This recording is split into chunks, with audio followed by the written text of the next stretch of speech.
Yeah, I'm about to be live, just so you know.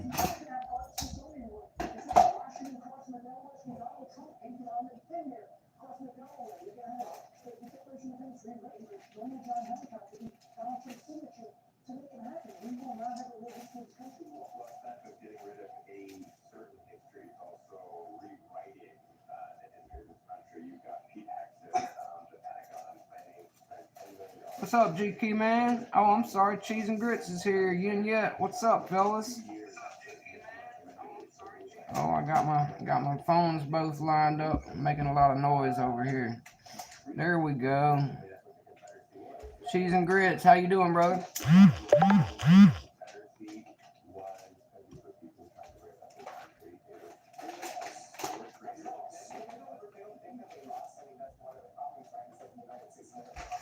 I'm just getting a few things set up, fellas. What's up, Isamu Sushi? Glad to see you guys making it over. I'm just going to be showing off a few cool things that I picked up while I was out today. I'll have the screen on shortly. I'm just preparing a few things and taking a quick pause for the cause off camera.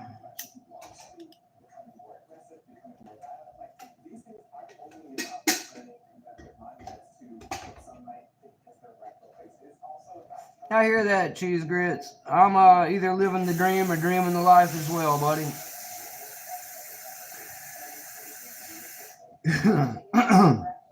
All right. About ready to get this thing cracking.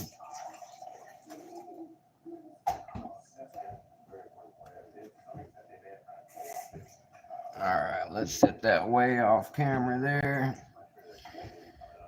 Get my ashtray in reachable distance. Get my drink here. We're about to turn the screen on, gentlemen.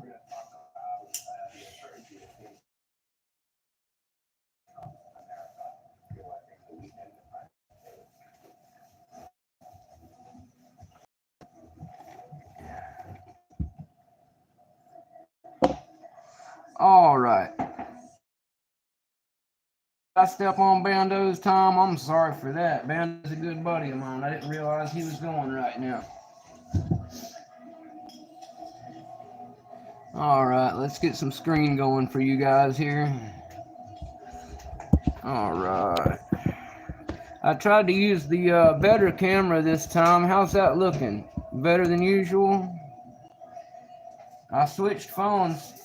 The one I usually use for the chat is the camera now, and the one that I like to use for the camera is the one actually being the camera, while the crappy camera phone is the one we're using for me watching the chat. So I hope it looks better for you out there. I know this is a better camera, and if Wi-Fi holds up out here, it should be a much clearer stream than we usually deal with. Let's see here. Try to switch real quick. Had a little bit of lag, not too much. Let's see. Yeah, still lag about a second or two. It happens. I guess it takes time to go from one camera through the internet and back to my other one. But I like to be able to tell what you guys are seeing.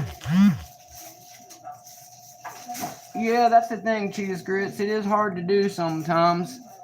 Picking a time of day that, for one, isn't so busy it crashes your stream all the time, or a time of day that's not got everybody else trying to do their thing, and then also picking a time of day where anybody in the world is still awake and watching, so that can be difficult. I'm gonna go ahead and light me another smoke real quick, and I'll start showing you guys some of the goodies I got while I was out today. I didn't get any mail in that I'm aware of. I have several packages. Georgia Jim earlier today, he sent me the tracking number, and he has my Sparrows escort from Georgia Jim himself in the mail with some goodies for me. I know he's also sending me another 1,100 this week, so just like to give a thank you to stuff when it gets here. So it won't be a surprise to any of you, but you'll see a bunch of those stuff a lot later when I do get it on here. With all my sparrows stuff, you'll see me using the crap out of it. I'm going to do some picking on this video. This one, I've chosen my Jimmy Long in a twin. That's what I'm going to do most of my picking with today.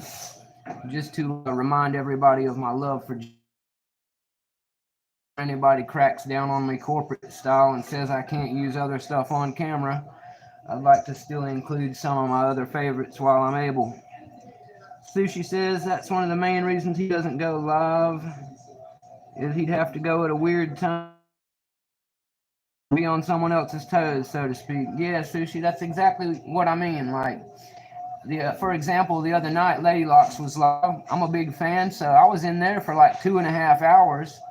And I tried to wait and do the last live stream after she was done, but you know, that's a big group, and I'm glad that it is able to go for such a long live because I'm such a big fan. So I had to overlap a little bit on the end of probably what she had going on, but if I am my time to go live, so I try not to step on any time. And absolutely, and yet George Jim is a beast. Try not to take up too much of his dude. The first we've talked about before on my channel. I'm a big fan of Harbor Freight tools. As a mechanic, I just rebought a bunch of things that I used to have that were stolen from me. Well, thanks for letting me know, Cheese Grits. Part of the problem is you are hearing my dad's coffee maker go right now. I don't have a private space yet in my life for this type of thing, so and we won't lose too much. So anyway, as I was saying, I'm a big fan of the Harbor Freight tools. Not step on her toes there, Sushi. To helping out my channel by sending some stickers for the prize pack. So definitely don't want to step on the Queen's toes. That's my homegirl.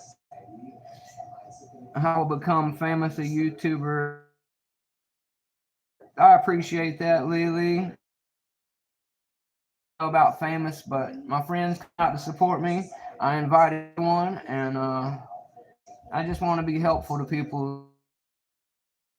I'll be happy to have them all. So I'll do what I can to make this as big as possible to spread the love of Lockport. What I'm talking about here, real quick, on this one is usually known as a 5-in-1 painter tool. This particular one, because as you can see, it's got some cutouts for different size nut, and it's also got a little spot in the bottom for using the bit pieces,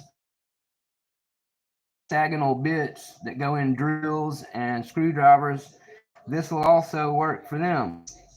So anybody who isn't aware, it's got some sharp edges. It's got a bottle opener.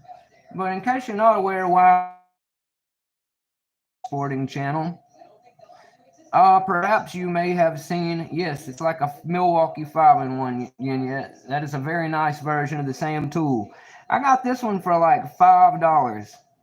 I appreciate you supporting me, Lily.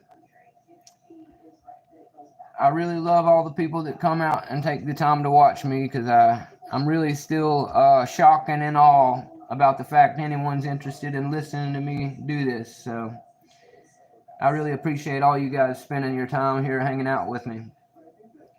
Now these tools work really good in place of something that you may know as a hall pass or a slip card. There's a bunch of different names for it. It's basically in the family of what I would call a bypass shim for a door lever. So this is like a latch lever shim. And the way it works is a simple bypass of going in beside. Here, let me see if I got a lock. I'll just use this one. It doesn't have a latch attached to it right now. I should have got one out, but I didn't think to prepare for that. But just like any of the tools, if the latch was on this side, you would want to reach through the crevice of the door, and what you're aiming to do is to get this cutaway hook looking part, the big heavy nice one on the bottom, or the smooth little round one on the other side works for different stuff. That's the beauty of one of these tools. You can use it adaptively to attack many surfaces. So you can either basically go in through the crevice and try to get behind one of the latches that has the latch on the round side facing away from you, which is going to be the general way they come. And then there's other ones where somebody has installed it backwards, or it's just made that way, and you can just go straight in it and pass it with a bypass. Now, some of them are going to be locked up pretty tight, at which point you're going to want something that's got a little grab to it on the end. And since this is a nice sharp blade, I haven't put a notch in it yet. Some of the bypasses like this have a little notch here in the end, but what you can do with that is to kind of scrape wiggle in a left to right and kind of jimmy push the latch out of the way until you get behind it. And then once you get behind it, you can just move it and you'll be able to pull the knob and get the door open at that point. Now, the reason I recommend these to people, thank you, Sushi. I appreciate you saying that you never thought about this painter's tool as a latch slipper. I noticed that a lot of people have not, Sushi, and that's why I'm recommending it today. Because this was $5. Not with my discount, because I am a member. But this is $5 for all the public, plus some taxes and stuff. But that's generally going to be cheaper than a lot of those hall pass tools. Now, there's an up and a downside to that. If you're trying to have it in a, EDC kind of kit, where you've got it hidden in your wallet for safekeeping and for the purpose of only having it for a backup mechanism, then you're probably going to like having one of those cards like a hall pass as well. This isn't really so much to replace one as to supplement your tools with another very useful tool that is similar. Because they are cut out in a very similar fashion and made of very good steel, it lives up to the same type of job. But what I really enjoy about the Painter 5-in-1 is what we're going to call it, even though this one's got more, but the usual tool is called a 5-in-1. The handle is why I like it. It obviously makes it less carryable in some manners. You're not going to stick this thing in your wallet, but when you do need to use it, you're going to be able to get a really good grip, a really good purchase on this thing with this nice rubber handle. It's not going to slip. It's not going to get away from you. You're not going to accidentally drop it through the door like some people who are fumble fingers. So you're gonna have a really good tool for slipping latches if you get one of these. So this is the one I would recommend to start out with. There are some nice ones made by different brands. I should rename it and market it, Keytron. Well, I don't know if the people at Harbor Freight would appreciate that, but I'm pretty sure that the 5-in-1 tool is not under a severe copyright law anymore, so I could probably get away with some kind of clone in there. Cheese Grit says cat burglars wear a backpack anyway. There's no EDC in the pocket. That's true, Cheese. And also, because it is a construction tool type tool, as long as you're actually doing some painting and that type of thing, you might have one of these in your work truck anyway. So for any of you who live in a state that is a little weird about lock picking stuff, this might be a safer thing for you to keep on you than one of the wallet style cards, simply because, as Isamu pointed out, even many lockpickers don't view this as a latch slipper. They view it as a painting tool. So with that in mind, you can carry it around, and if you're ever asked about it, that's what you will say, regardless of what you plan on doing with it. Now, obviously, Mountain Mick does not promote any malicious intent with the latch slipper. The latch slipper is for emergency situations, situations where you cannot you know, get the door open, but need to help somebody who's in trouble. I would usually suggest trying to kick something in or use a bigger tool in those type of situations. But there's a lot of different situations that life may call for.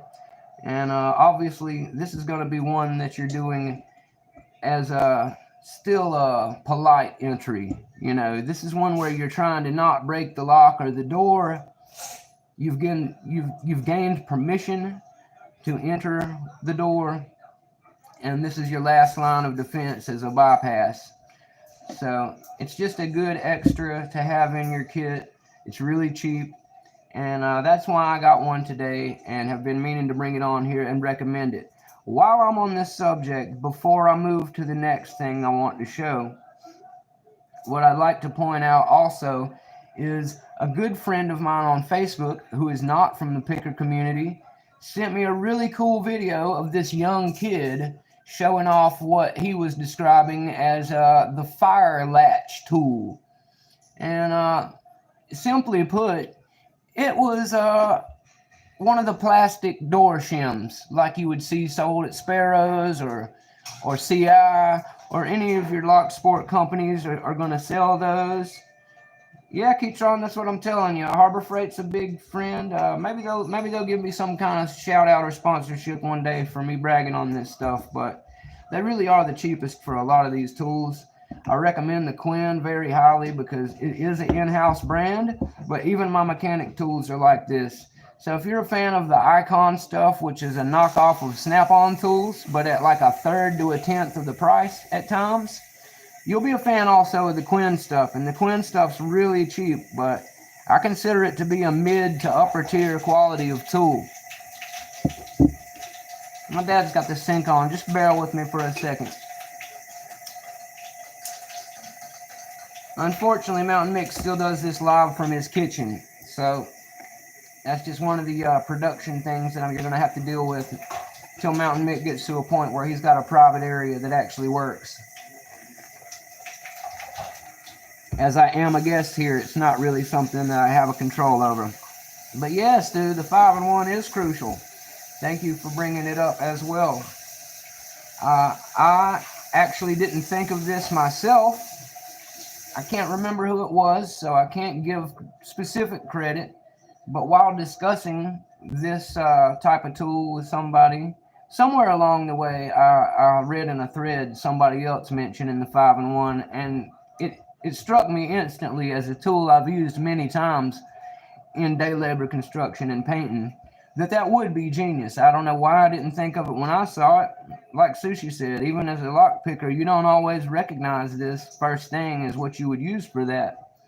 Some of us are just used to buying the tools that are, assigned for these jobs. But I just wanted to show this one because it's a good alternative or a supplement. So on that note, the other tool I was talking about, I don't have one of to show you right now. But as I was saying, you'll see lots of places selling. Yeah, tell them you want the Mick discount, Keytron.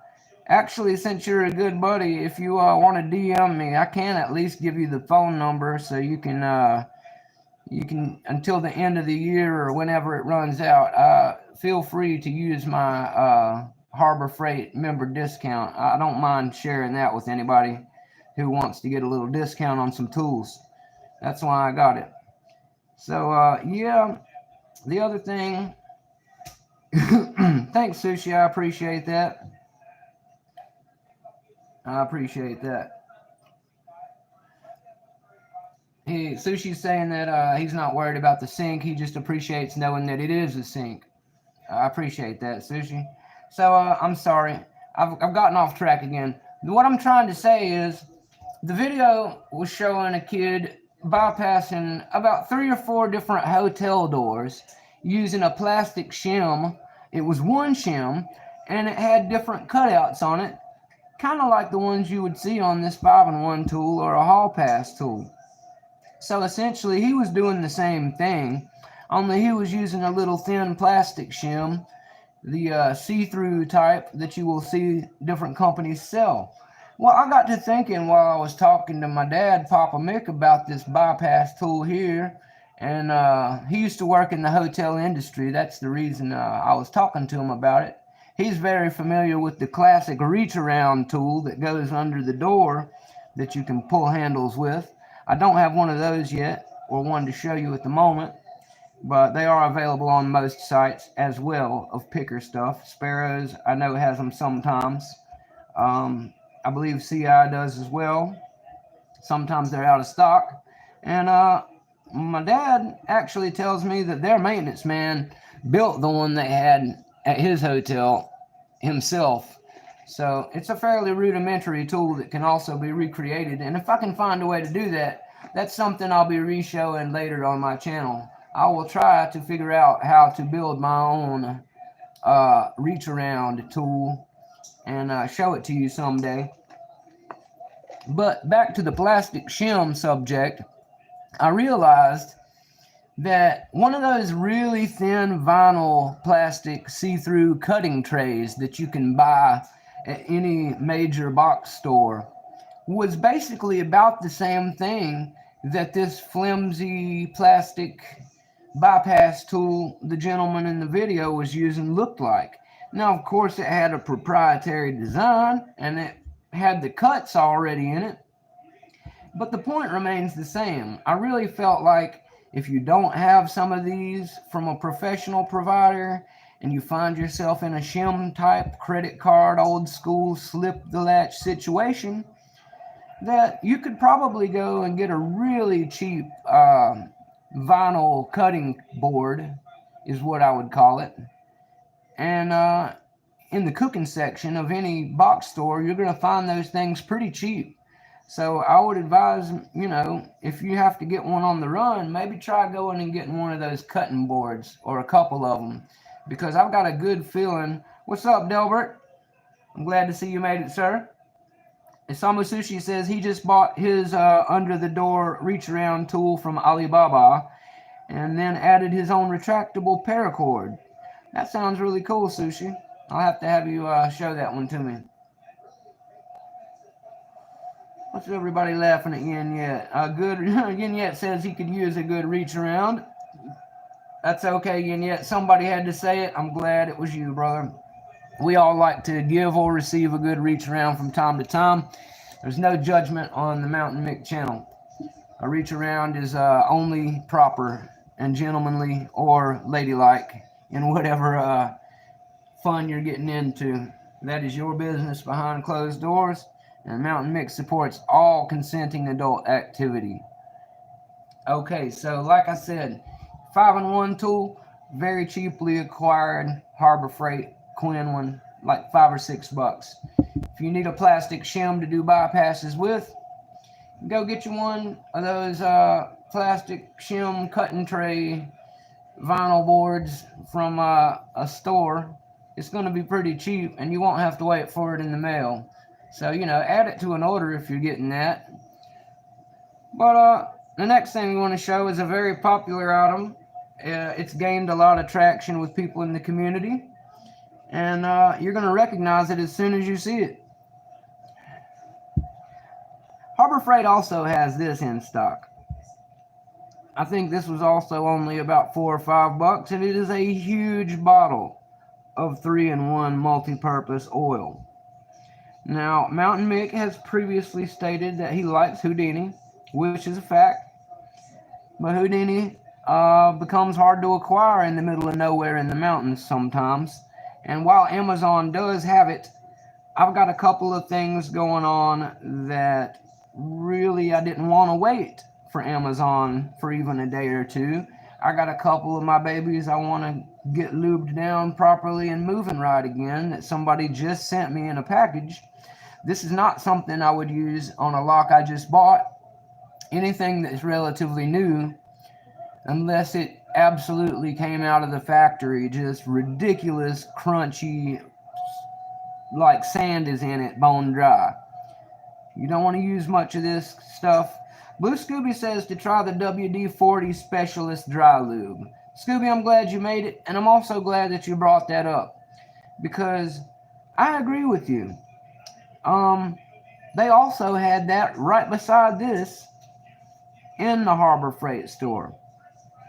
But you must be careful, in my personal opinion, to get the specialist brand with the dry lube label on it, because the original WD-40, while being used by lots of professionals, I've seen Bosnian Bill spray down some locks with original WD plenty of times, so it can't be that bad for it in this case. But I've always been told, as a mechanic and motorcycle technician, that essentially WD-40 in its original form stands for water displacement 40. That means it is the 40th formula that they cooked up. The first 39 weren't what they wanted, and the 40th one was the winner. But all it is fit for is water displacement. That's what the WD is for. So if you're trying to clean a metal part or many other things, as you know, there's tons of good uses for WD-40, and cleaning metal parts is one of them. However, because it displaces water and has no lubricant or Teflon in it of any kind whatsoever, no lithium grease, no Teflon, none of the good things you want in your lock, making it stay feeling clicky and nice and smooth, I would agree with Scooby that you should move right on down the aisle in WD-40 and get you the specialist type. If you get the specialist dry lube, that will work better for locks. It's not my particular choice. I haven't used it enough to say that it is not good, but because of my prior feelings on WD-40, I personally felt more comfortable going with what most locksmiths have recommended to me, and most locksmiths that I talked to recommended Houdini right off top, but then also went on to say that 3-in-1 works really good on other things. They finish different.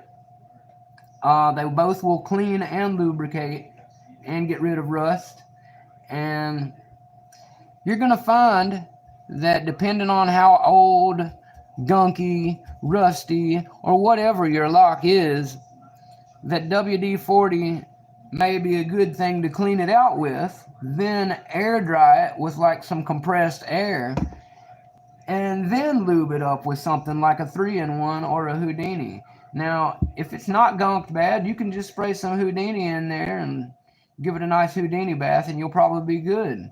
If it's a lock that's not gunked and it's just getting dry, some 3-in-1 or some Houdini is probably good. And if it's something that you have just got from somebody else that they've passed around like a cheap doobie, and it's seen some wear and tear on it and some years of picking already, I would say maybe a little of whatever you like most is going to be really important for that before you even try to go in there. Scooby says he cleans with brake clean. Now, I also have talked to some people about that one, Scooby, and I would say as a mechanic that brake clean is designed not to harm rubber parts or things of that nature. It might strip some paint, but other than that, brake clean is very safe to use in most cases as a cleaner. Now, the reason I'm saying as a cleaner is because, of course, I've also heard alcohol. I've heard using simple green degreaser. I've heard using WD-40 original. I've heard using brake clean. I would not disagree with using any of these things for spraying out or cleaning out an old lock.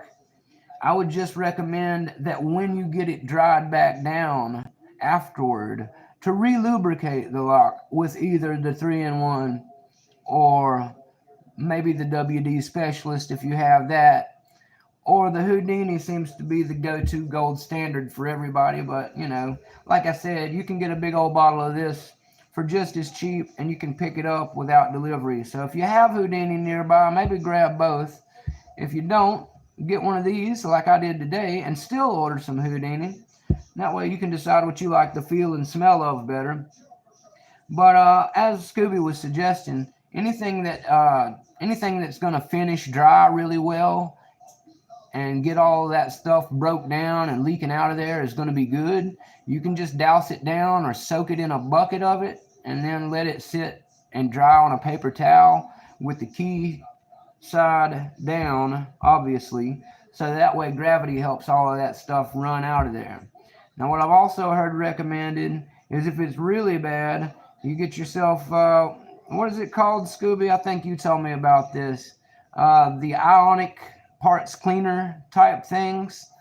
They kind of look like a small deep fryer, like you would, like a fry daddy. But you put some of whatever your breakdown fluid of choice is in there. Ultrasonic, thank you, Blue Scooby. Ultrasonic cleaner can be had on Amazon or somewhere like that, fairly cheap. And I'm told by Blue Scooby and some other people I would consider lock salvaging experts that that's really the way to treat your babies really hardcore. You get your ultrasonic cleaner. Yeah, see, Sushi says the same thing. He says he likes 3-in-1 for dry lube lock spray to lubricate, and he has an ultrasonic cleaner in a gun cleaner solution for stripping and cleaning. Now, the only other thing I'd like to bring up that somebody mentioned to me that I thought was a really good idea, I believe it was on a Deviant Ollam video I was watching.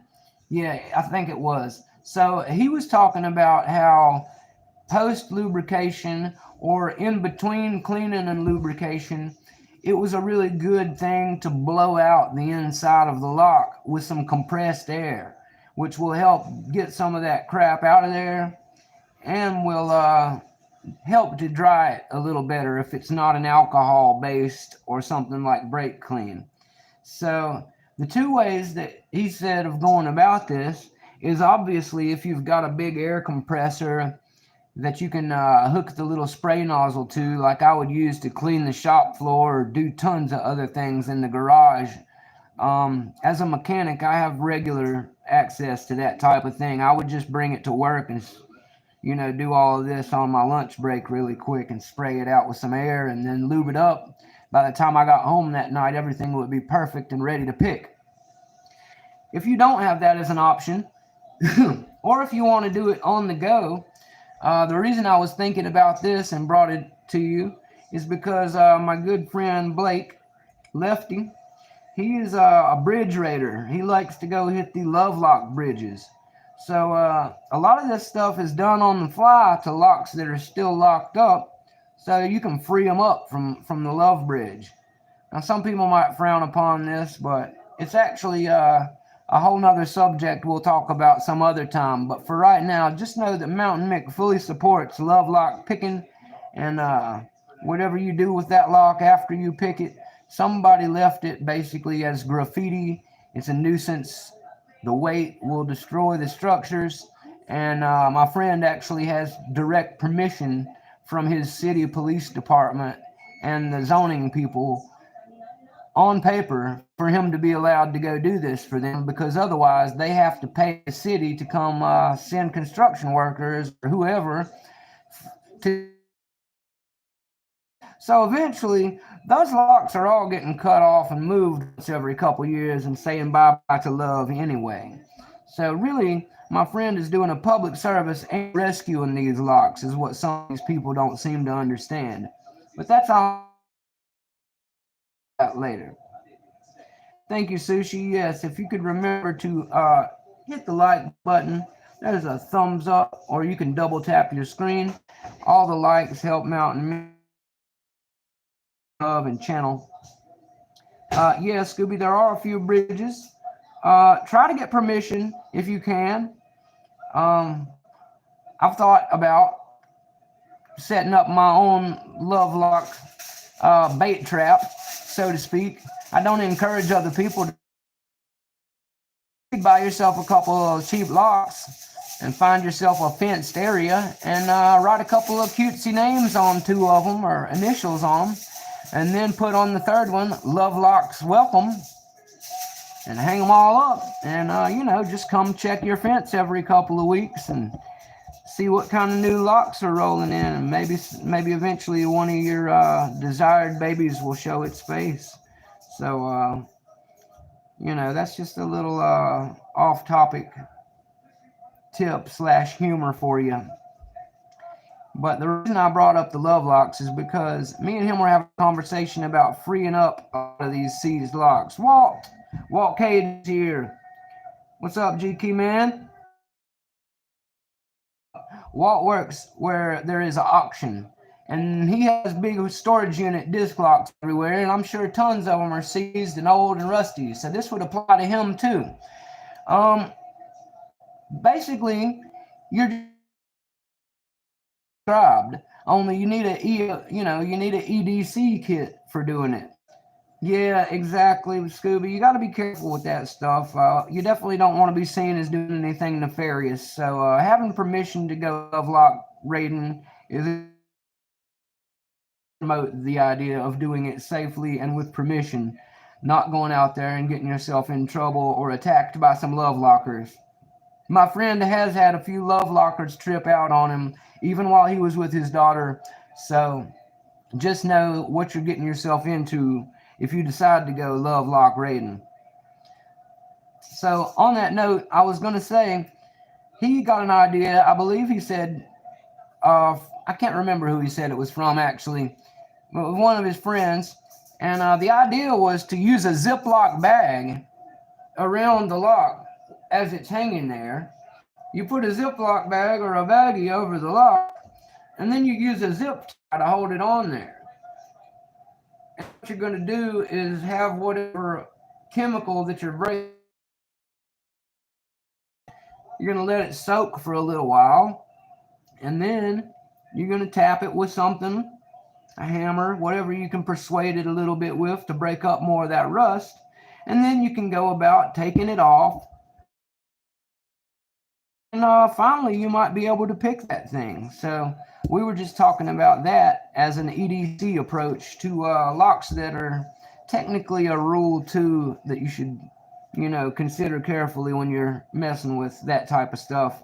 You don't want to break any laws, and for that reason, always make sure you have permission if the lock is not yours. So that's a variable thing, Walt. Walt has asked if the love locks are the cheapo, easy to pick locks. Yes, Walt, a lot of locks that are sold to be love locks, yes. And in most cases, when a regular person decides they're going to grab a lock to abandon somewhere for their love, they usually use the classy when it comes to love. If you ask Mountain Mick or padlock and write your names on it and make somebody really earn it. I hope they don't cut it off there. I will say on that note that my friend has got himself some padlocks and bridge. His bridge is loaded with good stuff. And he showed me like some 8-pound chains of nothing but love locks that he's donating to an art guy who is making a project with the locks. So they are being repurposed, as well as the fact that he picks many of them and sends some of them to his friends. So these locks are gaining a whole new life of fun when they leave that fence. They're not just getting ripped off and thrown away. We're really looking at it more as a salvage at this point. But as I said, he does have direct permission to remove these locks. So let's keep that in mind during this conversation. Yes, and yet there are some expensive locks out there in the love lock hunt. So the reason I'm going to close on this one is to say that much like the compressed air I was talking about, Deviant Ollam had suggested having in your carry kit what is basically a small bulb or pumper to blast your own compressed air into it without needing a compressor and all of that with you. Some of you may have seen this as a camera lens cleaner. There's a tool known for cleaning camera lenses and other similar scope lenses, rifle scopes, binoculars, those types of things. And it's essentially just a bulb that you squeeze with a little nozzle at the end, and that puff of air is going to be enough to help you. And yes, GK man, that's another good point that was brought up by him that I had forgot. Canned air. Canned air is a good solution computer duster, some of you may know it as, CO2 canister, micros, yes, Isamu, that's also another good one. And the reason these are good to have is because not only can you use the canned air itself for what we're talking about, but if you've paid attention to Olam's work, you will know that in certain commercial buildings, if there is a large change in the temperature sensor, say too cold or too hot, or is in a default manner, if you find out how to spray down some of the cold freon by flipping this canister upside down and maybe aiming it with a little tubular hose like you'll see Olam carrying, you can use a couple of those cans under a door to spray into a small given area towards the sensor, and it will cause the door to open. So I'm glad you brought that up because I wasn't even thinking of that one. But canned air is a good alternative, and um, the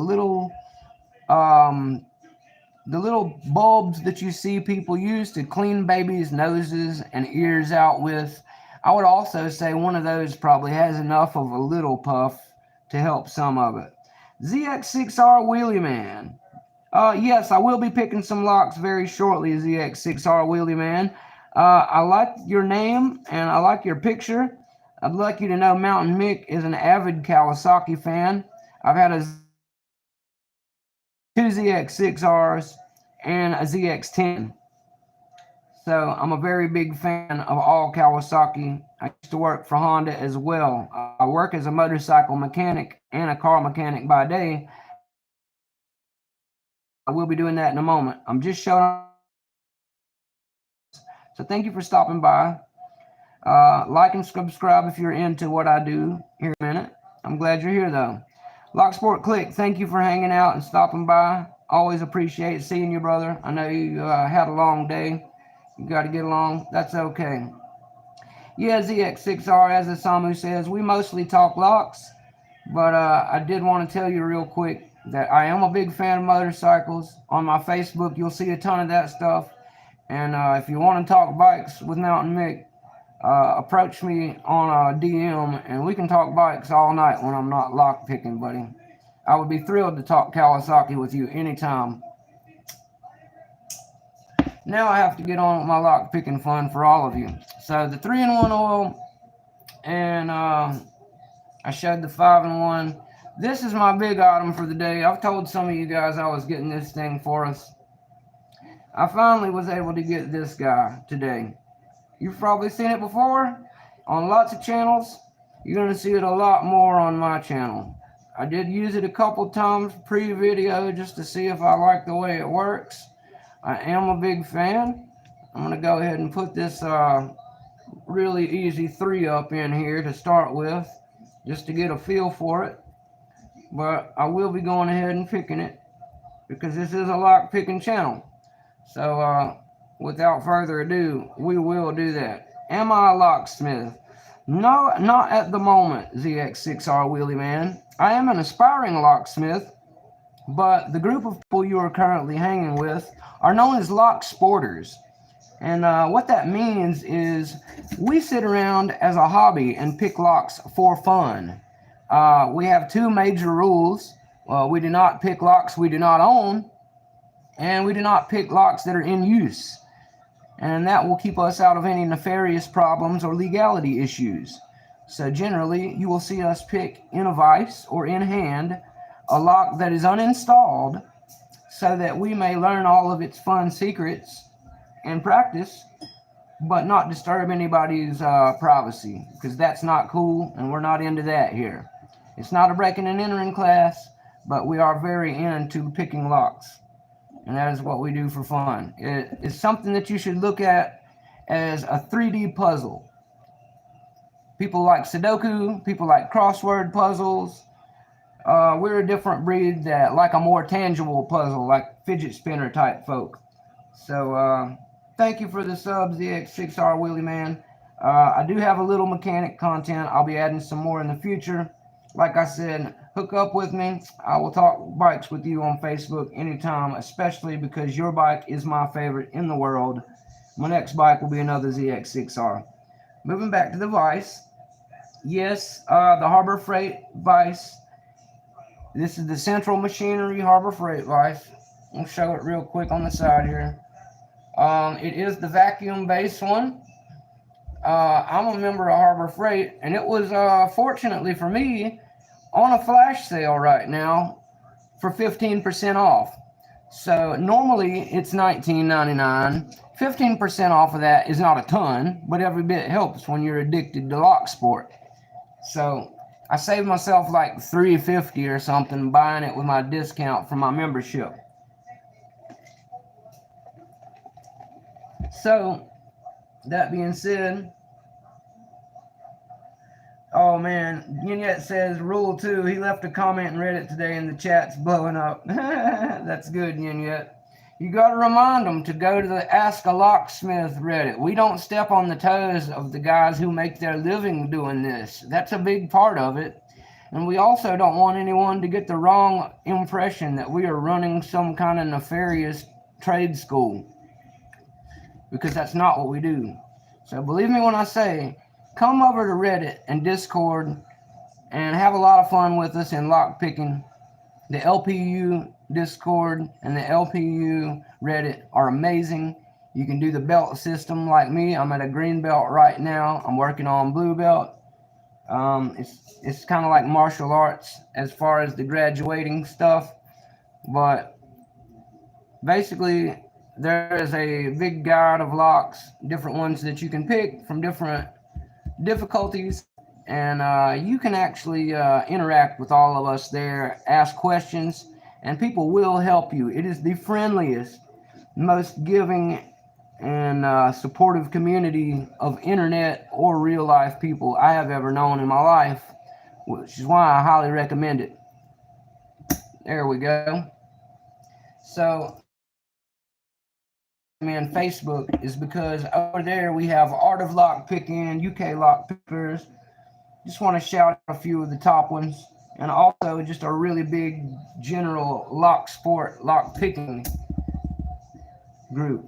But Art of Lockpicking is one of my favorites, and UK is from across the pond. So I spend a lot of time in those two, and if you know Lady Locks, or if you know Greg Potter, both of them, you'll see them there with other things. And Greg hooks up people with really nice bundles. They also can of 2 picks. I'll show those real quick since I brought it up. The FNG set, which is going to be these 2 covered in you see me using, as well. And he's going to hook you up with somewhere in the neighborhood of 14 or 15-ish real locks of different variety, types, kinds, and difficulties, so that you can get better at doing this. And using real locks is the way I recommend. I would have tons of other recommendations, but I would say start doing the LPU belts from like white to orange. Thank you, ZX6R man. That was quick. This is one of my easier locks, which is one of the vise off to start with. I'm a decent picker, but I am still about 7 or 8 weeks into. So there are many pickers of a much higher level than myself if you come to our community and want to learn some things. Everyone else you see in here at the moment are pretty better than myself, but they are great friends and people that are very supportive, and that's why you see them hanging out here on my channel.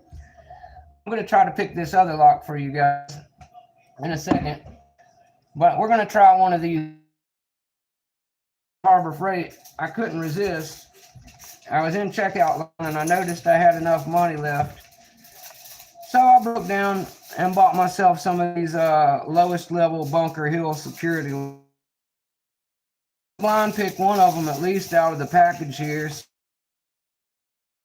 Just joined us can see that I don't just pick practice locks that I know forward and back. Mountain Mix a soldier, so he that he obviously has never picked before, touched before, or anything like that. This was $5. Now it does say key to like. There's a big point to that. Key to like means that the keys in these will all match the same. So you can open any of these locks with the keys from each other. That does not mean, however, that they will pick the same or bind the same. So even though the same locks, they may all feel completely different when Mountain Mick goes to pick them, which is why you should not worry about picking up ones that are single pack and more expensive with different keys. You will find very quickly that a key to like pack is a good way to save some money. And saving money is good because we always need new locks. The thrill that you get from popping a new lock is different from repetitively popping one that you've already owned. So I'm gonna get my spoon here and take my Meta approved spoon to open this package very carefully and not take my beautiful lock picking fingers away, because they didn't really perforate the back of the package or anything. Get into this thing, and we'll put one of these babies straight from the pack into this new vise, and we'll see if Mountain Mick can get this thing picked on camera for you guys. Just know that, as you can tell, I will be blind picking it straight out of the pack. I don't expect it to be super challenging. It's a 4-pin lock, but I don't believe there are any security pins. And that means that there's no spools, and that means I shouldn't have a terrible time with it. Like Sandman always says, we're going to try and earn our keys opening this thing. We're not going to pull them off of there. So let me get it in the vise here. Do with it. Quick. Let's see here. Yes, grab a bundle. It's worth the price. Mark Carter, I see that you snuck in here on me while I was running my mouth. Hello, sir. I'm glad you're here. When am I going to do the Mace 20 locks for the Berserker patch? Scooby, I send me the 20 locks he said he was going to send. He said he would send me 20 of my favorite little Brinks brass locks, and that's what I am going to need to do the Berserker. Otherwise, I'm personally going to have packs of these Bunker Hills that I just got. Excuse me, cigarette making my nose run. All right, so I'm either going to have to run the Bunker Master 3s or the ones he sends me, and I will be trying to do it with maces just because, why not? You know, I love my maces. I'm pretty good at jiggling locks open. I may beat that challenge with a regular pick to get my patch, but I'll try to live up to my word and just do it with the maces if I can. On video either way when I'm starting to get close, not only so I can show them, but so I can show all of you. I really, because people love using them, so I will attempt a Berserker run with the maces. I have not forgotten about that one, Scooby. Thank you for bringing it to my attention. It is still going to happen. Let's see here. Harbor Freight lock can be passed. I haven't tried bypassing anything yet, Kitron. You'll have to tell me about that one. Mountain Mick doesn't own any actual bypass tools yet, but I've known for a while that certain hooks can be used to do bypasses. All right, let me get my tensioner in here, and we're going to try the Jimmy Long on this one. I'm going to make sure I don't bump into the rivet. If I do get this thing open, let me get it at the right depth. And we'll see what else you guys are saying here. Crappy feedback, risk of core fracture. Yes, Scooby, I did think about that. My buddy Dean P was asking me if I got one of those US General big ones like Sandman cracked recently for proving a point video.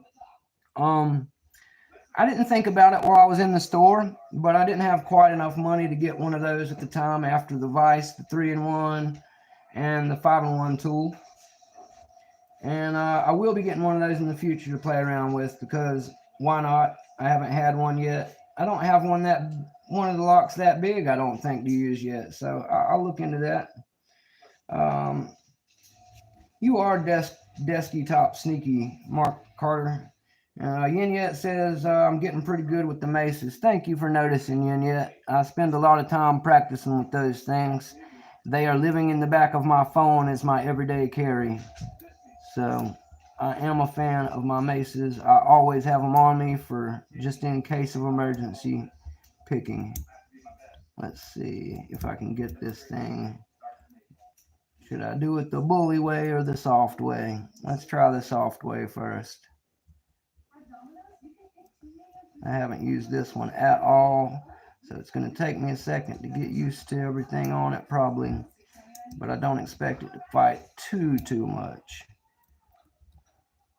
Because I say things like that, we all know camera shy locks and jinxing yourself can be a problem. I will make this work though. Alright, let me focus. Oops. Let's try using the fatter end here. I keep slipping out of there.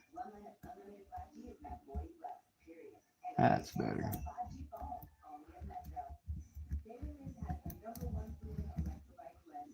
Maybe I can get this one open. I may have to switch picks for this one. This jimmy is pretty tall with me using bottom of keyway. I might have to try a top of keyway on it here in a minute too. But I have one. I also, in a moment, I will also be trying to pick the Marks lock that I showed off in my last video. I currently have it set up fairly easy in a 3-pin stack setup. There's a spool in the back third chamber. I've been using it to better get the feel for what it's like when a spool is not set, when it goes into false set, and how to open it up whenever it does that. Alright, let me try one of my other picks here real quick. I'm not having much luck with that. Let's try this Pharaoh's one instead. That's what I get for trying to show off a Jimmy Long's pick on my channel. End up having to go backward and use my Sparrows because it's what I know. Just also for anybody who's new, you know that Mountain Mick is still getting used to picking in a Vice. I didn't practice a lot, and this lock being brand new to me has really got me under the pressure here, but I will try to get it. A profile like the Nessie. See a mace that's... No, I don't think there's a mace that you can rake and then pick with that I've seen. I have a worm, one that's more pointy like a Bogota. I have a single pin hook, and I have what is that other one? I have a double. So there's a double, 2 triples, and then a single pin picker in my mace kit. I'll pull that out here in a second too. I may end up just jiggling this one with the maces and showing them off if this lock wants to keep being an asshole. I got a feeling, you know what, that's what we're going to do, Scooby. You done brought the maces up too much, fellas. So that's what we're going to do here. We're going to move to showing this Harbor Freight lock here what these maces are all about. See if I can't do a little damage on it with them instead. Let me tighten it down so it doesn't go anywhere while I'm doing this. This is what they're talking about. If you're still in here, ZX6R, I don't know. But these are the maces everybody's asking about. These are some of my favorite tools. I tote them around the back of my phone. I'm not going to spend too much time talking about them because most people here have seen me use them quite a bit. And yeah, I appreciate it, Mark. I'll get this thing. I am sure that it is not going to hold out too much longer. I'm looking forward to the MMA fight tonight, guys. I'm not going to lie to you. I'm a big fan of UFC fighting and that type of thing. Used to do a lot of jiu-jitsu. Consequently, I'm a blue belt there. But yeah, I do enjoy. Come on, baby. There we go. See? The maces never fail me, it seems. So I was able to use the triple mace, the worm. I believe this is the worm. No, I'm sorry. This is the pointy one. This one's more of a Bogota. The other one with the dog ear on it is the one I would call a worm. But yeah, it gave up pretty quick to the mace. I'll try single pin picking it some more later. We'll get some practice on that. We got our keys thanks to the mace. I'm going to go ahead and see if my maces can continue to slay these other two. And then I will absolutely pick that marks with the Jimmy Long pick, because that was the main thing I planned to do today. So we will do that for sure. There's number 2 with the key on it. And there is number 3 with the key on it. Alrighty, let me get a sip real quick of this Coca-Cola. Keytron, you've mentioned bypassing this lock. Why don't you tell us all what you're using to bypass this with, Keytron? Isama Sushi says, New House sells a Bigfoot combo. It's got a wavy rake at the tip. If you flip it over, it's got the elephant trunk pick from Southern. That's really cool, Sushi. I like the sound of that. New House, I know who is because of our friend Rock Out With Your Lockout. Quick shout out to Rock Out. He's got a great channel, as all of you know. If any of you listening have not seen Rock Out's channel, I recommend you check him out. And New House actually has a channel too.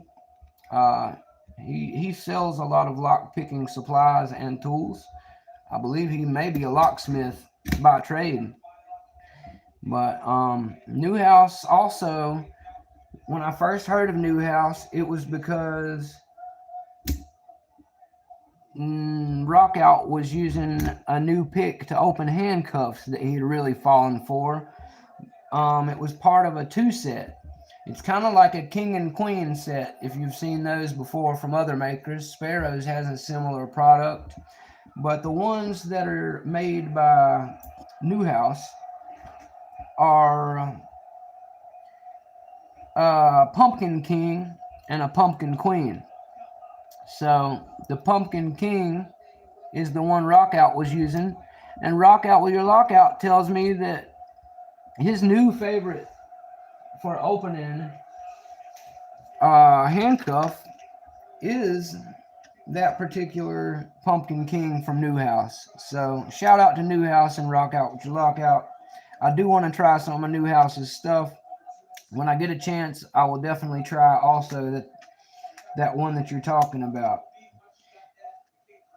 Yet says, if I got those nieces, I would definitely want that case also. Yes. I agree, Scooby. Casing up your nieces is a bad idea. But casing up your maces is fantastic.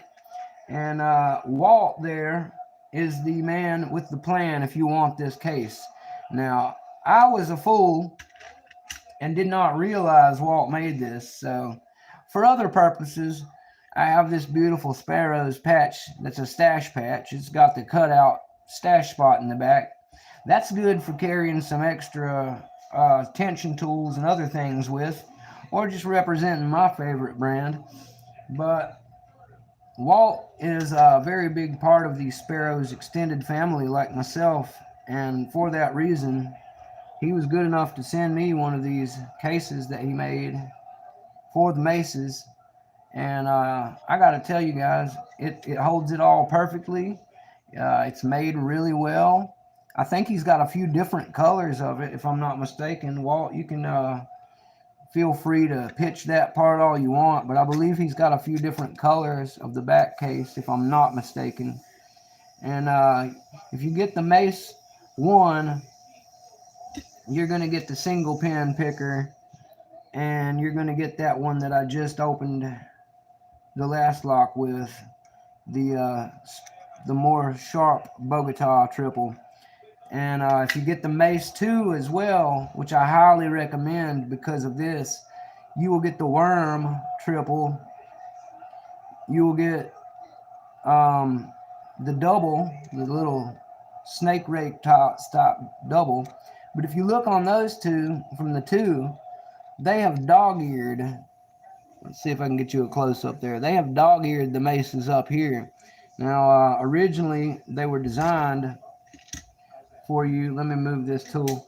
Originally, the maces were designed for you to use with one of the mace heads in the bottom of keyway turned to the side, out of the way, and then you can rake it like this. But the reason that they added the dog ears is because it makes for a better top of keyway. So if you've got the dog-eared one, you can get your top of keyway on up here, and it holds a little better. And that gives you more room for raking around and rocking around in there. Oops, I haven't got this tight enough. Let me see if I can open this one with the top of keyway. Yep, see? So number 2, we just opened with only the maces. So just know that you can use just 2 maces.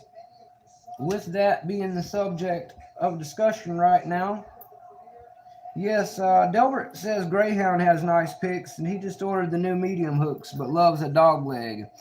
Greyhound is a good buddy of mine. He recently won the disc detainer pick at the Sparrows booth of DEF CON. He was able to talk to Uncle Sparrows a little bit about my upcoming tattoo adventure with them, so he knows a little more than the average bear when it comes to my tattoo. He got some inside info that let me know he definitely talked to them, because only me and Uncle Sparrows and now him know about what he was telling me. But he's a great friend and also a great pick maker. I would love to try his dog legs. Everybody who are my friends have been recommending them. I see them used quite a lot. His elephant trunks look awesome as well. And Keytron says he met Greyhound, but he didn't know it was you. Well, I'll be honest with you, Keytron, because we do a lot of handwork on our channels.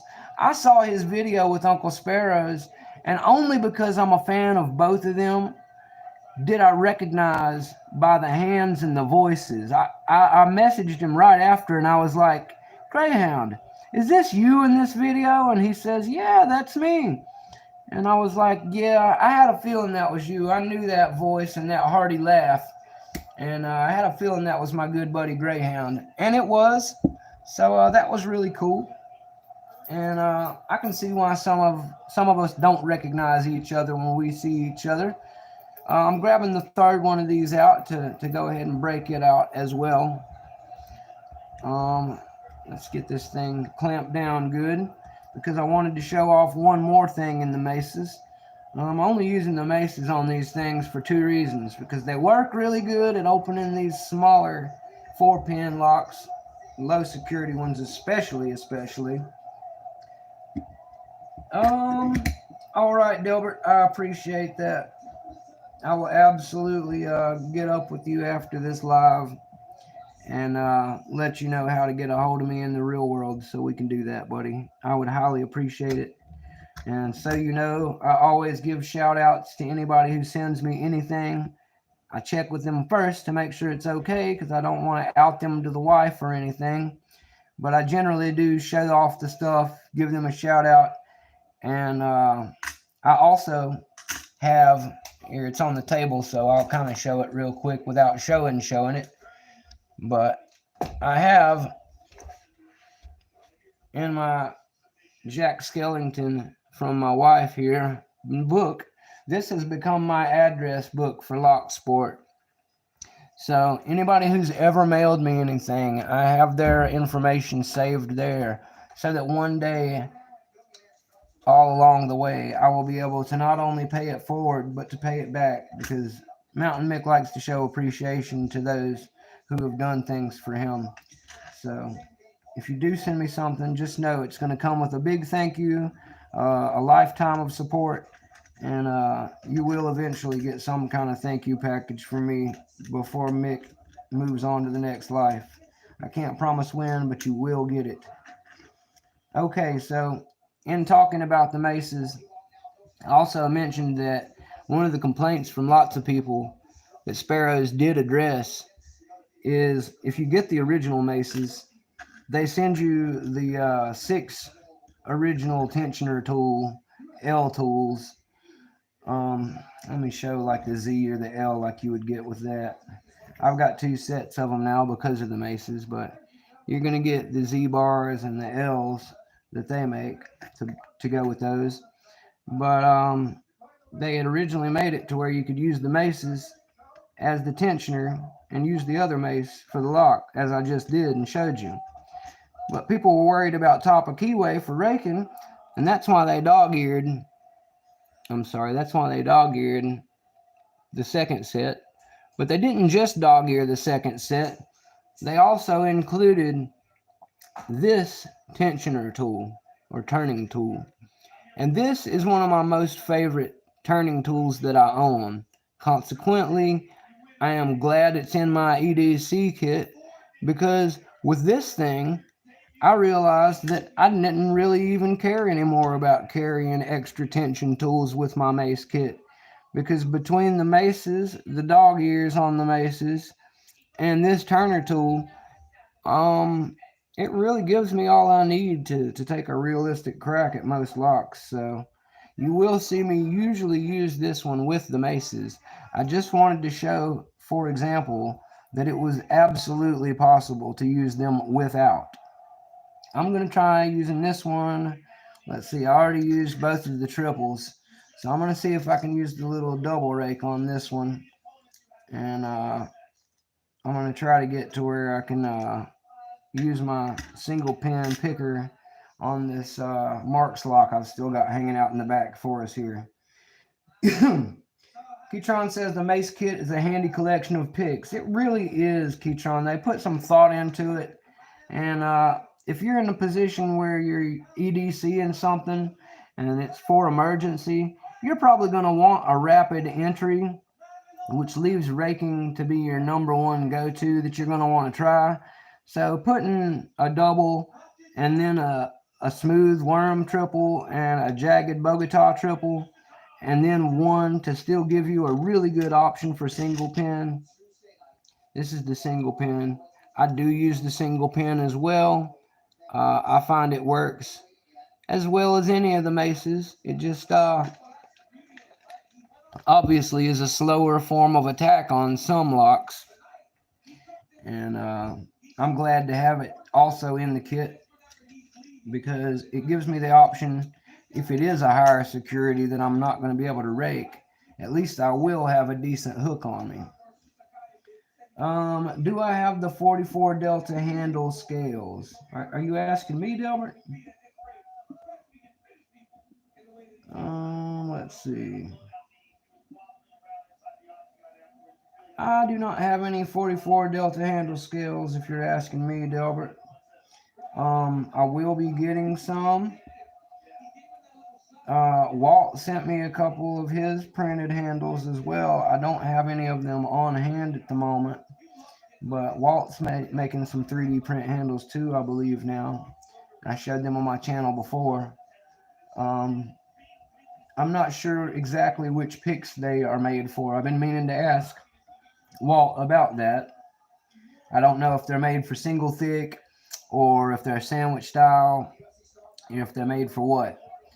But while we're on the subject of the Delta handles, recently, all of my favorite that I use most of the time and bought because of this have either the rubber handle sparrows or the Jimmy Long's handles.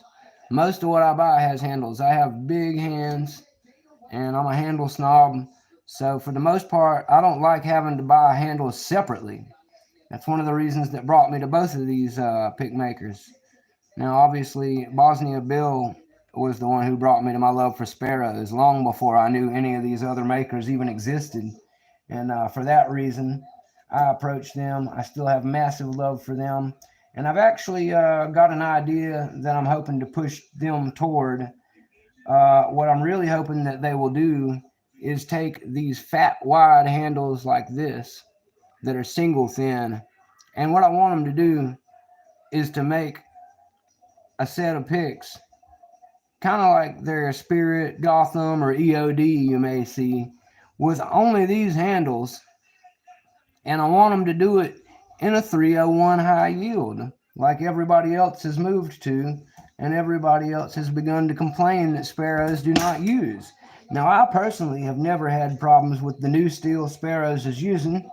It's very strong. I'm fairly heavy-handed, and I think anyone who's used their recent produced stuff would agree with me that it is improved and it has come a long way, and it will hold up to a lot of stress and damage, unlike maybe some of their older stuff. So I will say that they've come a long way with that. From what I can tell, when I see their older stuff, the rubber handles on them is also not as nice looking as mine. But I think that's just part of an evolution. If you go back in time and you look at a Jimmy Long's pick that is not this one, this is a version 5. That means it's the fifth evolution Jimmy made of this tool. So if you go back and see some of the V3s, they're not full tang yet. They don't have this hole in them yet. There's some significant differences that were made all along the way to improve it. And that's why we love him, because he's constantly retuning and readjusting these things for lock sporters specifically. And he listens to the community very much. So that's why we have massive love for Jimmy. What I would like to see Sparrows do is move to using these in a new offered set of 301 high yield like everybody's dying for. And I would like them to use this wider handle instead of their original size that they have these on. And there's a reason for that. Because what I also want them to do is to produce a handle much like the multi-pick high-low or the 44 Delta that you will see on other makers' upgraded handles.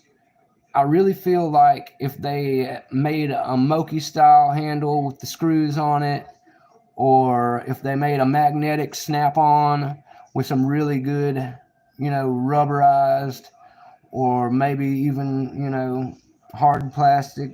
I'm not an expert in how to make handles, but what I do know is I love handles.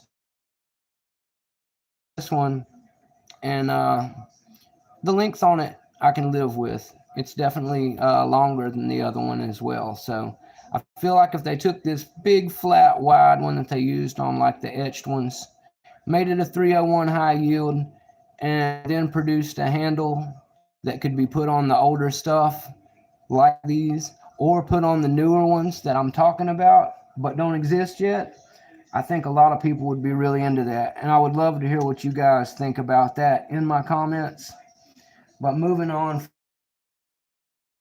to get off topic here, but it's something I've been talking about with Broke and Rune. Broken Rune have a really good Sparrows episode out on their show this week. I hope everybody checks that one out. I can't spoil any of it, but they have some really surprising opinions on some new stuff from Sparrows that they recently tried out with each other. And also, Rune has a couple that will show you OD set that I also think are Rune. Shout out to them. They're good buddies of mine. I was watching them before I even got picks or so just want to shout them out.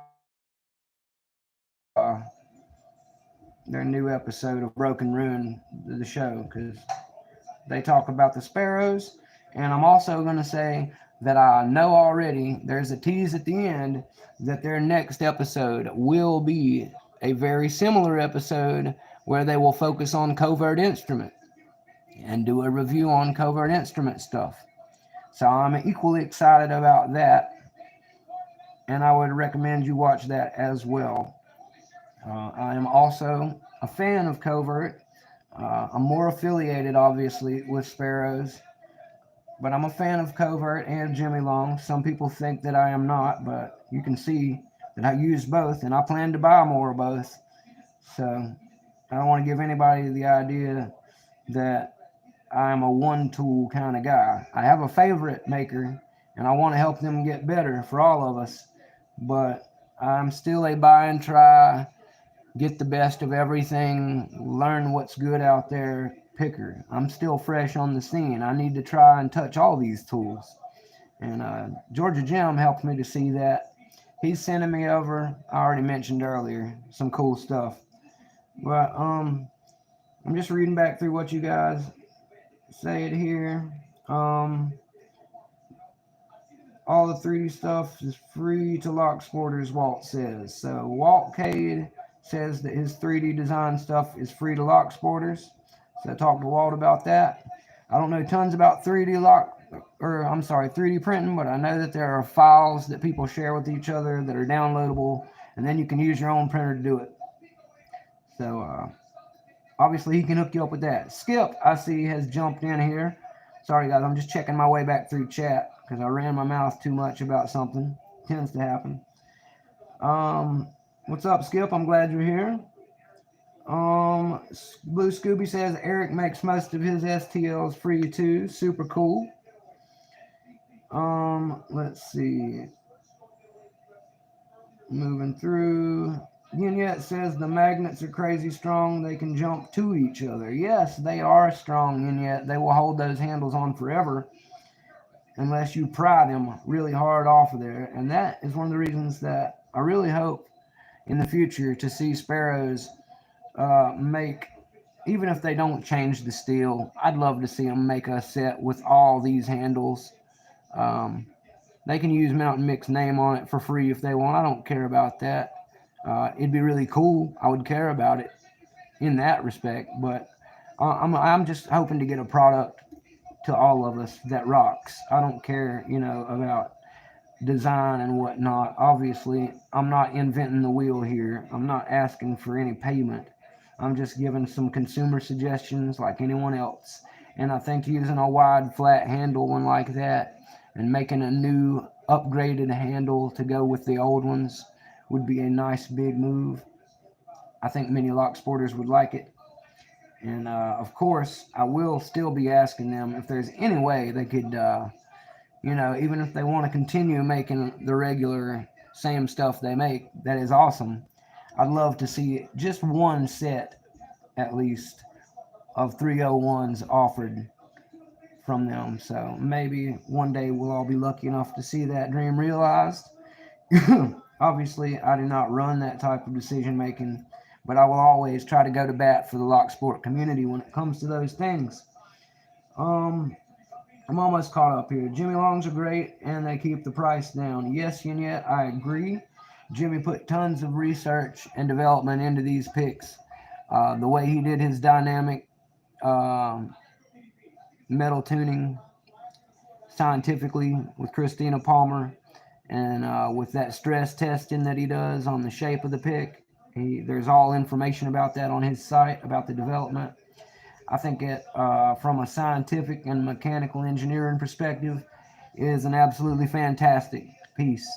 And I would say that if you people like different amounts of feedback, if you want a really scary amount of super strong feedback, I don't think anybody offers more feedback than a Jimmy Long's pick. It literally scared me to pick with them too hard when I first got them because I thought I was hitting Warden or tearing something up. And I very quickly found out that they're built like a tank. And it was just me feeling more of what was going on than I was accustomed to. So I don't find that to be necessary on every lock, But if you're working on some really high security, delicate stuff or some Euro stuff, the Jimmy Long feedback is exceptional. Um, let's see. I do want to get the rest of the Jimmy Longs I don't have, but I currently have all the Jim hooks in two sizes, and I've basically built myself a set between my Sparrows and Jimmys of three sizes, so that way I have a little of something of everything to play with. Let's see here. I'm almost caught up. There we go.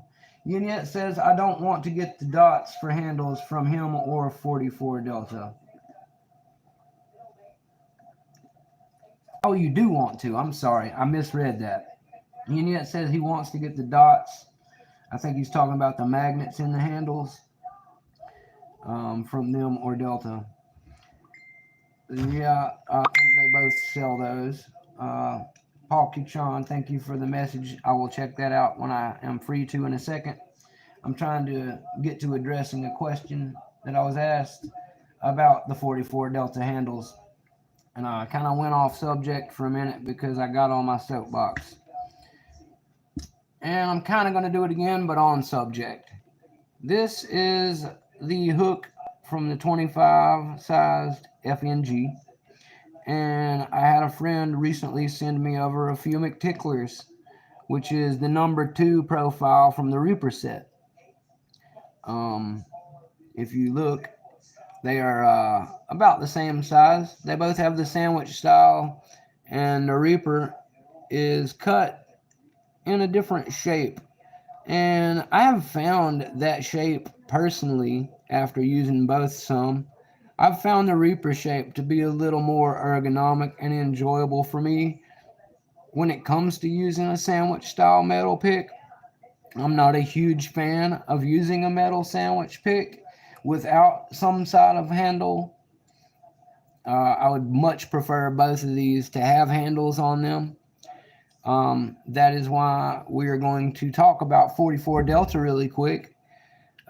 44 Delta makes the most fantastic covers that I've seen, picks for these, of anybody I've seen offer them so far.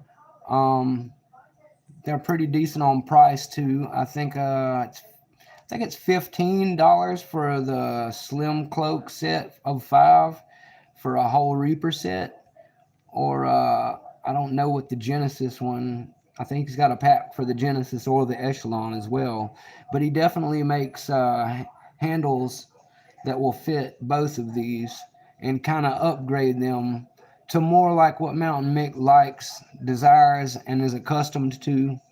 I have big hands. I like to have nice big handles to deal with. It's more comfortable, and consequently I can pick longer. Longer sessions means more opens and more learning.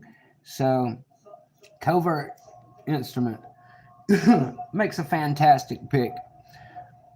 I don't want anyone to ever think I feel differently about that, because I do really enjoy the things that they make. But from an economic perspective, I had to wait to get these, essentially. I'm a big fan of the Reaper set from just looking, and now that I have tried both of these handle styles, I would be comfortable saying that a Reaper and an Echelon are both really good sets, as well as a Genesis, depending on where you're at in your journey and what techniques you're working with, what kind of locks you're made your way up to.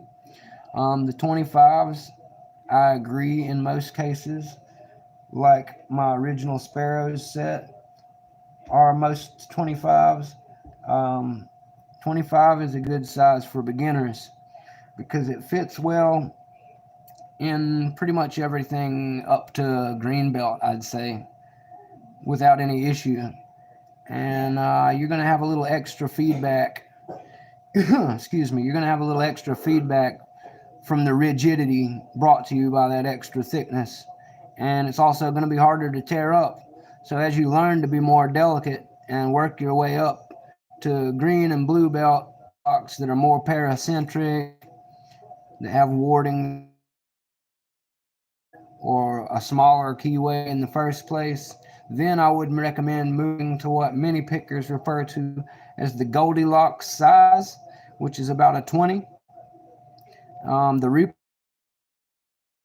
if I'm not mistaken, they may have a 25 in the Echelon, but I think they expect you to pair the Genesis and the Echelon to have both sizes, or to get the Reaper instead.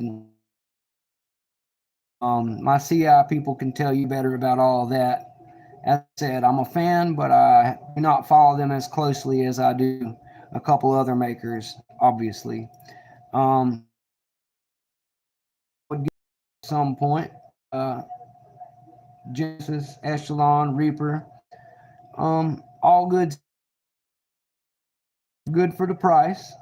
I don't think any of them are overpriced for what they are, and they are made well. But I'm a handle snob, as I have said. So for me, buying any of these sets would necessitate. And because Covert does not currently offer any handles, which I suspect is because they want you to buy the Apex set, and the Apex style molded plastic ABS, whatever it is, fiberglass mixed. I know what Jimmy's are. I'm not sure what the Apex is made of, but it's a similar. It looks nice, but until they put those in the chop shop, you got to pay $90 for a set of 5 and a case. And they're really nice. I'm not saying they're not worth that at all. I just mean to say that $90 for some people as new pickers is a lot to spend. So obviously they're not gearing it towards those people, and that's okay too. Their Apex style picks in the chop shop, or maybe even make an FNG with, so that people can try them out. They like them on a lower entry price, and of course they're going to fall in love with them and want to buy more. So I just feel like I feel like it would be good marketing, as they take it's their company, so that's their business. But what I'm really trying to get at here is, if you're a handle snob like me, on site, you have two choices. You can, or the fully loaded Apex for 200, or you can get one of the Genesis Echelon and then go off site to some nice handles to put on them. The only issue I have with that, because I'm going to do that myself, let me start by saying that I playing with the McTickler some,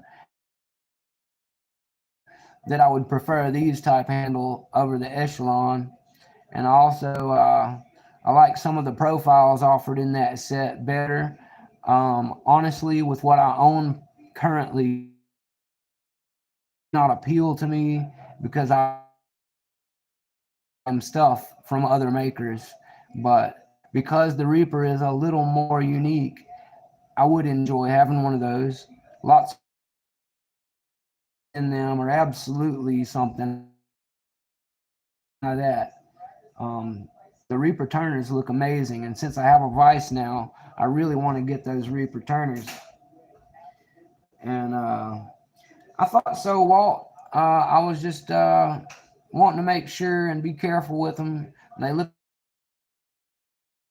start sticking one down in there, and I know that's a good thing. I was just honestly afraid that I would either bend a pick because I'm clumsy, or I might break one of the pretty ones that you made, and I don't like to tear up gifts, basically.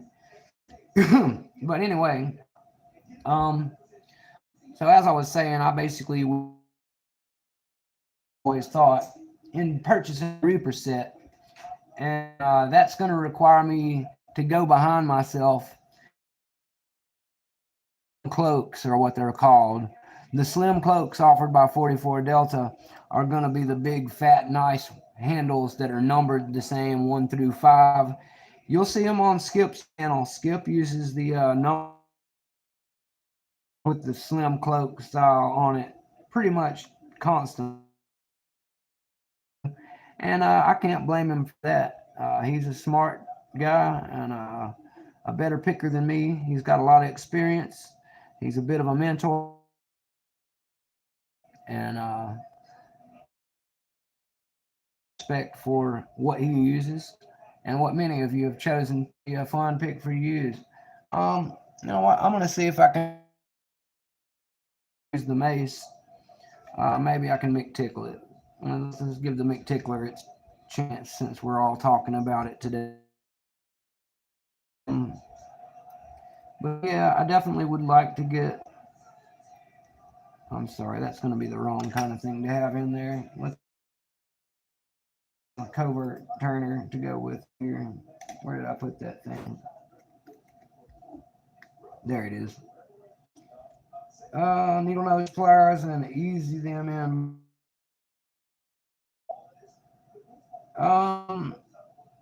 Yeah, well, what I would say to that is I'm a big fan of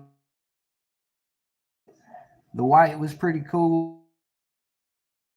Not be sure about what I use the yellow on yet, but I do like it. It's just as nice as the others.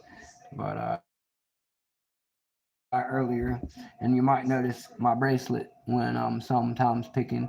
Lime green is also, I'm obsessively chasing after getting me some Moke tools from Moki at some point because those beautiful German made some of those lime green, pretty big fat handles, they're speaking my language, and I'm gonna have to try those out. I've got I found out from my friend Elroy's Toys that for us American folk, I believe Lockpicker's Bench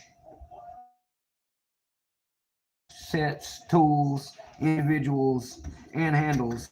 So you may get those from them without having to wait for customs and stuff, which is a really good option to have for us here in America because there we go. It's ticklish. So yeah, the Mokies I'm really stoked about getting in the future. Maybe it'll be a Christmas gift Mountain Mick buys himself, or maybe his wife will get for him. But I priced today what it would cost for the Explorer set, which is 12 of the Mokies in a lock sport setup. I think it's mostly hooks, gems, and it has, I think, 2 rakes. But that set I am particularly fond of because it is large, and all of them have the Moki's double-ended. Moki geniusly has cut into the tang of all of his picks. I'll use this one as an example because I don't have a Moki. But if I had one to show you, you would see somewhere under the handle here an exact perfect cutout of the same profile that is on the pick that you're holding. And that's there so that whenever you break the one that you probably won't break anyway, but in case you ever did, your handle can actually be removed, moved down to the other side. You can remove the little bit of excess metal from the outside, and wham bam, you're in business with a brand new Moki all of the sudden. Donkey Poop Dragon, did I learn from Skyrim? I am not a Khajiit. I think I'm pronouncing that right. Khajiit, the cat people of the moon planet that are lock pickers and stealthy, and a race of cat-looking werewolf, moon-related type animals on your fictional video game that we're currently talking about. I did not learn it from that, but they did do a good job with that from what I'm told and have seen. Yeah, Yin Yet says good job. My gamer friends all tell me that Skyrim did a good job with that. I've seen a friend play Fallout and Skyrim. It looked pretty good and like it would be like from the manual that I read about that type of thing. So let me grab a drink really quick, guys. But yeah, there's actually a few video games that have that type of thing. And while we're on the subject, while I was in a live stream with Dean, another live chatter recommended to me Battlefield 8. Apparently, Battlefield 8, which I've never played, Battlefield's a war game, kind of like a Call of Duty, from my understanding. But on Battlefield 8, you have the option of using a pick set for entry. And they also have a pick gun, if you can believe that. I saw on Skyrim and some of the other ones using a single hook pick.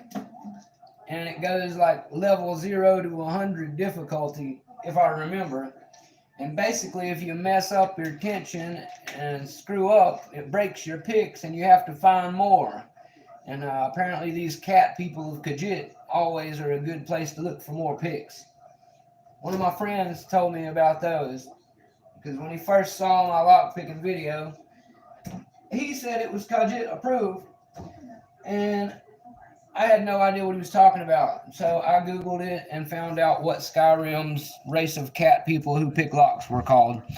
Also, Battlefield 8 has a snap gun type of pick, like the Sparrows or any other snap gun that you can use to do a kinetic attack for lock picking and opening. So if you're into video games that have lock picking in them, those are the only 2 or 3 that I know about right now.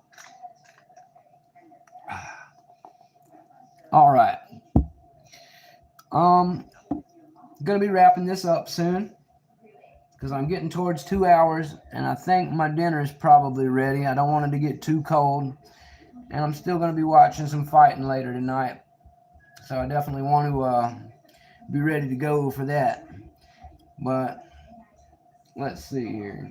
Yeah, 10 o'clock. It must be pay-per-view time in MMA land. But I wanted to try and do the marks that I've been working on in my shorts and showing you guys how to rebuild a nice practice lock, and see if I can pick it with my Jimmy Longs here on camera for you today. For any who are curious, I've been using this grub screwed lock to repin everything, and basically I have a piece of tape on this end because it's 2 5-pin sides. So eventually what I'm going to do is I'm going to be having one on this side, and then the next step, which will be harder in the progression of training, on the other side. But as I get better at doing this, what I'm going to do is start pinning it and remove the piece of tape, and that way I can spin it on the table under my hand, and it will make it a little bit more random for me, even when I pin it myself, not knowing for sure which of the 2 I'm about to pick. So that's something I would recommend to anybody doing this type of thing. If you come up with fun little games like that with yourself, you don't need other people all the time to repin your stuff. And you can still kind of keep it random and fun mixed up for you, kind of like a roulette lock type deal. So I would say do that when you get better and have fun with it. And currently, the back side of mine just has the 5 original pins, non-security. But I'm going to be trying to pick the front, which I have currently got 3 pin stacks in. And the front one is a standard pin. The second one is a standard pin. Number 3 has a spool in it. So this is a basic setup I'm just using to train myself how it feels picking a spool. And I'm going to pick it real quick for you guys. I have been practicing this lock enough that I've had it open more. I've learned the binding order while it has 3 in it. It's 2, 1, and then 3, if you're curious. So picking a lock enough times, you're going to learn the binding order of it if you really pay attention. And the way this one's set up right now, I'm going to have to pick the second one first, the first one second, and the third one with the spool in it is going to be last. So when it comes time to pick that spool, I'm learning to feel the difference. I'm learning to feel the difference between when I've got it in the wrong place and it falls into a deep set, a false set, and when I've actually lifted it high enough to get it in there, the lock will then open. So I've been practicing learning the difference in those feels and when to change my attack. And that's the whole purpose of this exercise, is to get better at those feelings that you get from certain security pins. So as I move into harder ones in the future, I will repin it with different shaped pins, and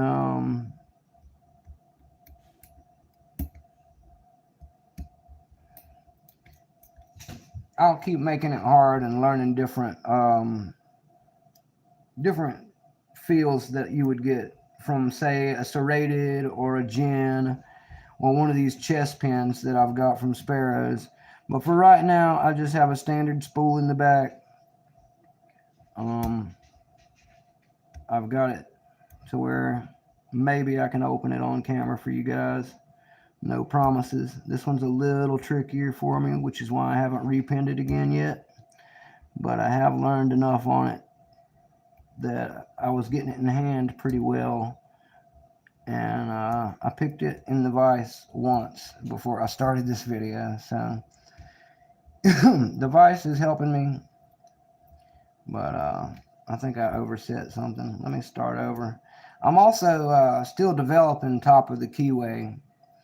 I'm usually a bottom of keyway picker, so having a vise now is really going to help me do more picking of the top of keyway, which overall is going to make me a better picker in time. There's 2 and 1.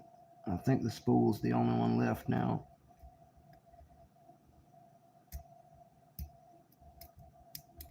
I think I dropped 1 or 2.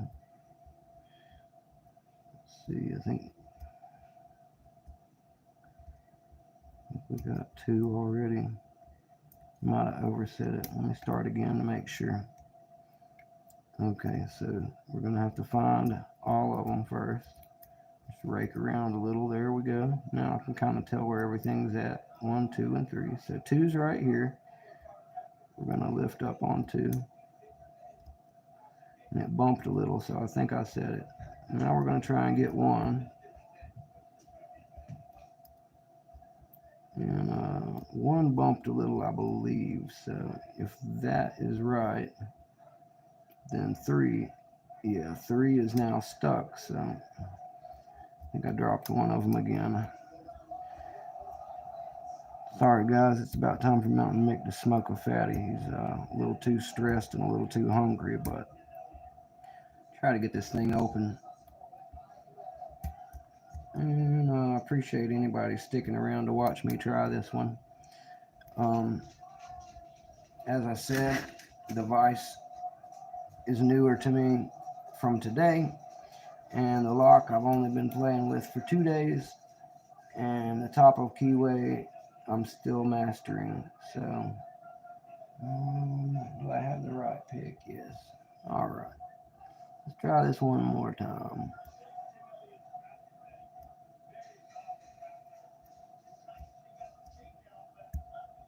I'm gonna stick with it though. Try to get this thing open. So there goes 1 of them. And let's see, 1 needs to be set still. And there's 3, the spool. Now I'm gonna try to lift it enough, and bam, there we go. If you paid attention, you would have noticed that there was a little bit of a give downward each time I set number 2 and then number 1. That means it's time to go to number 3 in the back, which is the spool. When I first lift it, it gets into that little spot in the spool that's in the middle. So it goes into a deeper false set. That's why it rotated further, but it still wouldn't open. At that point, it's my job to let just enough tension off and push up more on it so that I can get past that spool crevice and get it up into the right spot. And when it does set into the right spot, then you'll finally get your rotation. So I'm glad I was able to get it open for you guys on camera. I will be repinning it very soon and adding a serrated pin in the back so I can learn some more of its mysteries. And then I will attempt mixing them up, one and one, and a regular pin, because you always need one regular pin so it's not sloppy. And then if I can get the combination of a serrated, a regular, and a spool, I will move up to doing a fourth pin, fifth pin stack, and then we'll start adding ridiculously more amounts of spools and different shapes, and it will make me a better picker overall. That's all Mountain Mix got for you guys tonight. I just want to thank everybody who still hung out long enough to see me pick the marks in the vise. I really feel like the book that I got and this lock with some good security pins from Sparrows to swap around, and now having a vise, are all going to take my practice and my ability to pick to another level. I will be doing some more practice on my pack lock. Mountain Mick is still trying to get his blue belt and his 200K. So when you finally see the pack lock, it will be in this vise. I'm going to start picking on it tonight on camera. If I can pop this baby, then you will end up seeing that video when I am successful. And as I become better at it, I'll sit here and pick it on camera on a live at some point in the future. But that's all I got for you tonight, guys. So everybody who's still here right now, say your piece. If you have any links that you want to inform anybody about, any shout outs you want to do, anything of that nature, go right ahead. Mountain Mix supports all love, life, and lock sport. And if you need to ask any questions about anything that was shown tonight, where you can find any of the things that I showed that you didn't catch me saying where they were from, anything like that, either comment live right now, or if in the future you're watching this video and you need to ask Mountain Mick about something, just drop a comment on the video comment section, and you can ask anybody. Mountain Mick takes a lot of his time to make sure and answer all incoming messages. So you can find me on social media of Discord, Reddit, Facebook, and obviously here on my YouTube channel. I'm just getting my maces back together in the kit. It's been great hanging out with you guys. Thank you, Blue Scooby Wagon, for coming to the stream. As always, my brother, you're my right hand. You're very supportive. Anybody who doesn't know Blue Scooby Wagon, you need to go subscribe to his channel as well. I've known him from the very first days I was doing this. He is a massive encyclopedia of knowledge and research, being able to find things. And he is very soon going to be, I don't believe I've missed it. Blue Scooby, you haven't done your live yet, have you, sir? Your Night Watch patch. Blue Scooby will be doing his Night Watch patch soon, so we need to get him. We need to get Blue Scooby as many subscribers as we can, so he has some people hanging out over there when he does his Night Watch. Because we want him to have a nice, successful, fun channel like everybody else in our massive group of lovers and lack sporters. So Scooby says he has not done his live yet. So you've still got time to find Blue Scooby Wagon on YouTube and subscribe to his content, because very soon he will be joining all of us with our live streaming patch from Lockjaw, the Night Watch, which is a very cool patch. I'm hoping my boy Dean gets his soon. Dean P, glad to see you made it. I was just mentioning you. Did you get your patch yet, Dean? I was hoping you got your patch, man. I was just packing things in, Dean. It's been 2 hours, buddy, so the fights are on. My pizza's about to get cold. Mountain Mick's got to go be a Ninja Turtle for a little bit, watch some MMA and eat some pizza. But I'm just putting my tools away. I did some picking because I was asked by my mentor Skip to do some picking videos. So I will be bringing you hopefully much more of Mountain Mick picking locks and not just talking about locks, because naturally as a lock picking channel it's important that I always have some locks on screen. And since I have my beautiful new vise to play around with, rest assured that I will be showing it off with some locks in it and popping those locks for all of our enjoyment and entertainment. Sorry, Dean. Dean says that they are sending him a new patch. The mail with his first patch that should have been there literally the day or two before I got mine. And they're kind of giving my boy the runaround at this point, but fortunately, Lockjaw is good company, and they're not giving him the runaround. They are shipping him out another one. So thanks to Lockjaw for that. And sorry, DNP, I know you've been looking forward to that, brother. I totally feel your pain. I was freaking out and emailing them like crazy myself. Blue Scooby Wagon.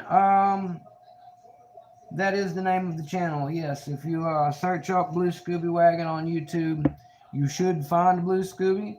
If that is not enough for you, I believe I have already added a Blue Scooby Wagon video to Mountain Mick's Videos from Friends playlist. So if you have trouble finding Blue Scooby Wagon for any reason, or trouble finding any of Mountain Mick's friends who have submitted videos for the Videos from Friends, that playlist is entirely of Mick's friends and them doing videos. It does not add to my likes and things of that nature to build my channel. It is just something that I love doing to show off my friends so they can meet each other and so we can all spread the love of lock sport on the platform that I currently have for it. So definitely go check out Blue Scooby Wagon. If you haven't seen my good brother Skip's channel there, I don't want to blow him up too much. I know he's a semi-privatized public figure, but Skip is a great picker. So if you're into watching a lot of pick action and not a lot of mouth running, that's your man. Skip's not going to talk you to death like Mountain Mick, but he will open some locks that are extremely impressive. So I would recommend that you check Skip Hambrook's site out also, as well as my boy DNP. DNP does lives.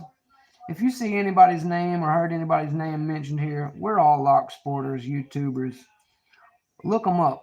They all got great stuff, and I will gradually be adding as many of them as I can to my Videos from Friends playlist so that it's easier for people to find all my good buddies from the chats when they're watching in the future. Thanks, Dean. I do like the Vice. I'm absolutely stoked about it. I just want to show real quick. A lot of people complained about the Harbor Freight Vice not being very adjustable. I have no idea how much more adjustment you expect a Vice to have, but for my simple needs, I must say, if you it's heavy, so you don't need the suction cup. Let me just show you that. Mine's not suctioned down. This is a glass table I have it on. I could have done that, but there's no need. And it will open up very wide if you're worried about that. You're not going to get some huge lever lock mortise in here, but you can get mortise cylinders in here, and it does go wide enough to accommodate most padlocks that you're ever going to run into. I'm not even sure how far it opens. I believe 2 3/4 inch is what it says on the package. I could be wrong, but believe me, yeah, my hand almost goes in there, and I have a huge hand, so it's definitely more than enough to accommodate locks, even in weird sideways, wrong way configurations. So it's got that, but this little ring at the bottom here, will loosen up the ball that rolls it around. And the ball that rolls it around has a little notch cut in it so that in any one direction you aim that part with the notch. I'll show you what I'm talking about. If you spin it toward camera like this, I can have this notch aimed in any direction I want. When I do that, I can lower it down almost to table height and then re-secure it that way. So if you want it really low, you can get it that way. If you need it higher, you can put it up on top of something, I would imagine. And of course, you can tilt it and pick it a slight tilt so your people can see it on camera. It's really easy to work, man. I mean, it's one little snap, it's one little screw down castle nut type thing on the bottom piece there, and just a really simple, effective, already padded so it won't hurt your babies type of thing. And like I said, I got this thing on sale for $16, but you can get it for $19.99. Or if you know Mountain Mick, you can just hit me up. I'll let you use my discount. I don't care. But yeah, it does use the suction down here with this lever to attach to a hard surface if you have certain surfaces you want to attach that with. So that's about it, guys. There's the vise. There's the Harbor Freight hill locks that we all opened blind out of the package just to show off the maces and our skills. Yes, Blue Scooby Wagon, for the money, you cannot beat it. 44 Delta that I don't own yet, but I will be getting a lime green one someday. I love lime green. I'm told it glows in the dark, and you can get those cool little crab claws and stuff for them, and they're only like $35 priced. You can you'll be supporting a good cool sporter if you do go buy one of those. So I want you to think that I wouldn't buy that too, because I am going to. There's the Panavice 350 of Mountain Mick's poor pockets. But for $120, or if you get a good deal from somebody, you can have the Panavice 350, which is the Cadillac of rock sport vices. I don't mechanic, but if you're one of those buy once, cry once, what's the dopest thing I can buy people, get the Panavice 3 and get that Paladin mat. The Paladin is cut a circle in the center perfectly for it to sit dead center in the base, centered on your mat. Anyway, just going to show the 5-in-1 style latch slipper one last. I'm going to go eat some dinner.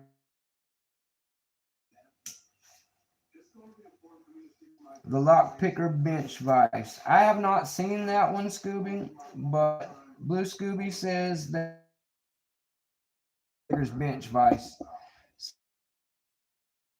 I recommend going over there to check it out.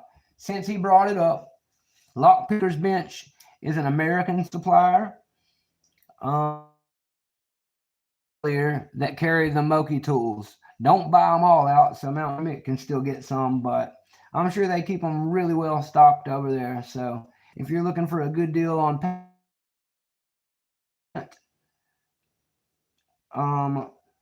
that would be a great place to start. They have tons of good supplies, that Scooby recommends, and he says that the vise there has organization integrated, and I'm guessing that what Scooby means by that is that similar to the Panavice, the base, unlike my own, the base is going to have some trays and such down on the bottom for you to organize your parts, similar to like maybe a pinning tray type setup. So maybe Scooby can clarify that to us really quick, but definitely the Panavice is nice, but there's a lot of other ways you can go. And I think, not to down that one at all, but you can get the one that I shown and the chuck vise with a couple different attachments and still be, well under $100, enough to buy a couple locks or something cool to go with them. So I don't see how you would probably need more than both of those. I would use the chuck vise for toting it around and taking to hobby meets and as a portable vise. My Harbor Freight's honestly small enough. When I go to Florida, it's going to be with me in a box. I find it to be pretty portable, but it's probably heavier than the other one we're talking about. But as a cheap vise to just get you started and rocking and rolling, so you can vise pick and not wait 2 months like I did, go to Harbor Freight with $20, man. You'll have a really good vise for doing your lock sport with, and it won't take away from all your pick money and your lock money. So that's why I'm recommending it.